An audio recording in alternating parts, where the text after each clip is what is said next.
call for the city. The governor talking about.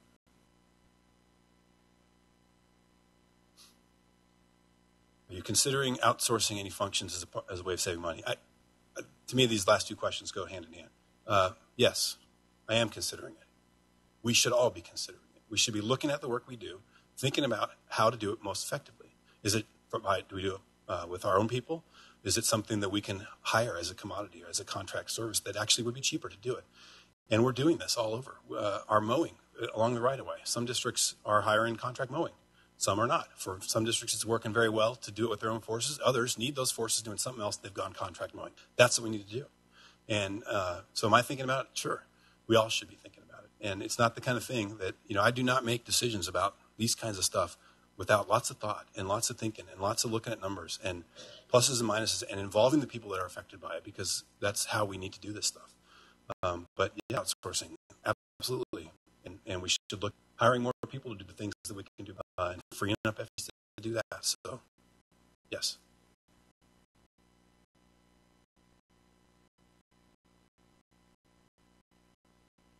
We are being told to submit for ID. Got it, guys. Okay. It's about that customer. If you're a BT, right? How do you know? Got to measure it. That's what the tickets are for. Okay. Now, if the tickets are painful, call the help desk. Call them. They'll fill it out for you. If you have an IT person at your in your division or in your district, have them fill out for you. The ticket should not be the pain. Okay. It's just a way to collect data. It's a way for us to know this was a problem and we fixed it.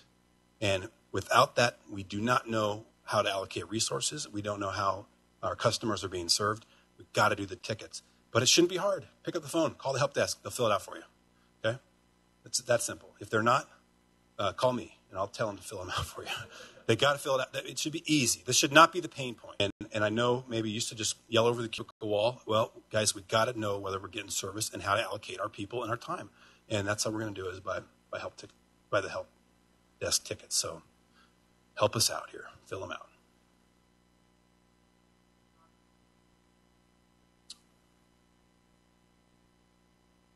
Yeah. What's the timeline on remodeling the building? So I know before I got here, there was a big plan, right? $40 million, redo the whole thing. We're not doing that soon. That's a huge, huge number that's difficult to fit into our budget. It'd be like 10% of our construction budget next year to try and do that. And that's difficult to stomach for anybody. Do we need to fix and repair our buildings just generally? Yeah. We have 500 some buildings across the state. We got to work on them. We can't let them fall down. We got to keep investing in them. But it's a balance between the things that matter most in our core functions and then the building. So we'll tick off as much as we can. I know we're looking at the entryway, which of course is not the thing that most people who are working here every day care about. But it's partly being driven by getting some more security in the building too.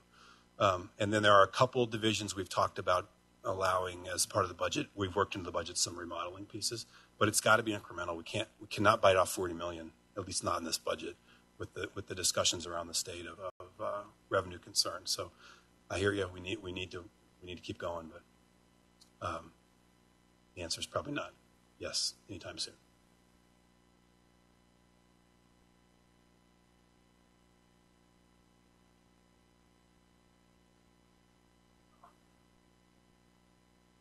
So the governor's office is looking at vacant positions and asking us to do that.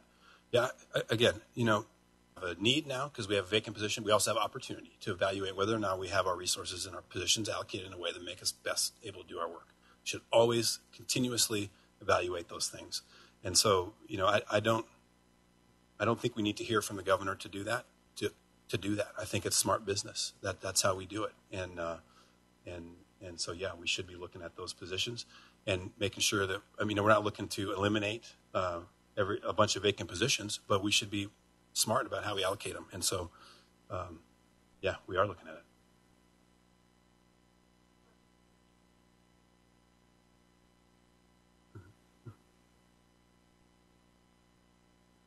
Is our relationship better or worse or the same with Federal Highway?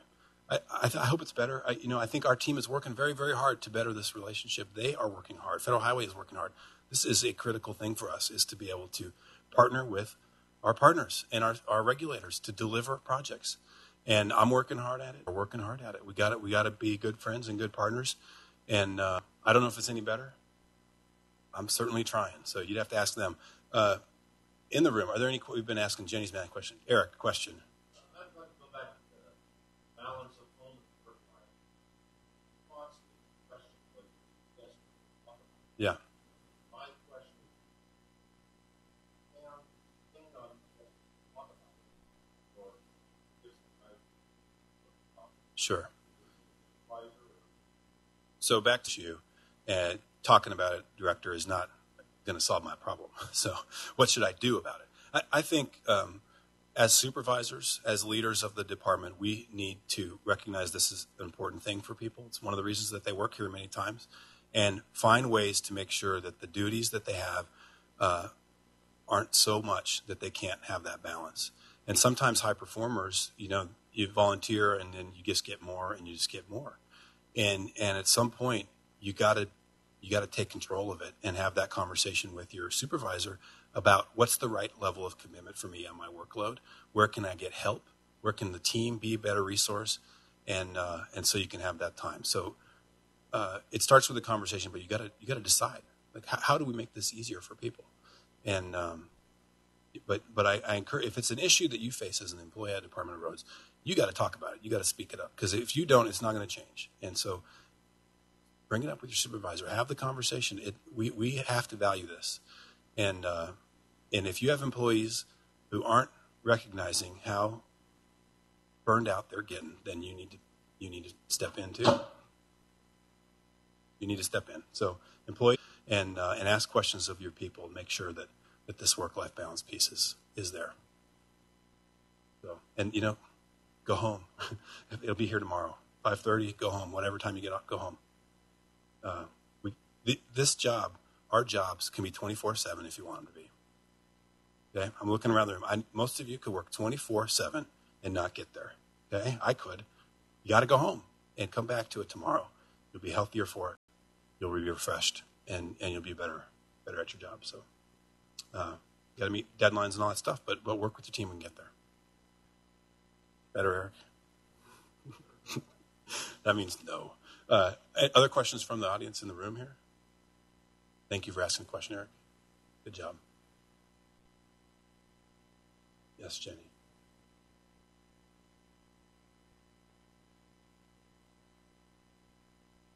So if the Innovation Act, that's LB 960, brought some new funding to the department, if it's successful, will there be more coming down the road? I hope so. I think we got to be smart with our resources. I think if we can show results to people, that's how you build the credibility to be able to make more investment. Is it something that this next year we're out trying to do? No, but I think down the road, yeah. We got a lot of work we're trying to deliver, and we got to make sure we can. So I'm optimistic that there may be more opportunities down the road.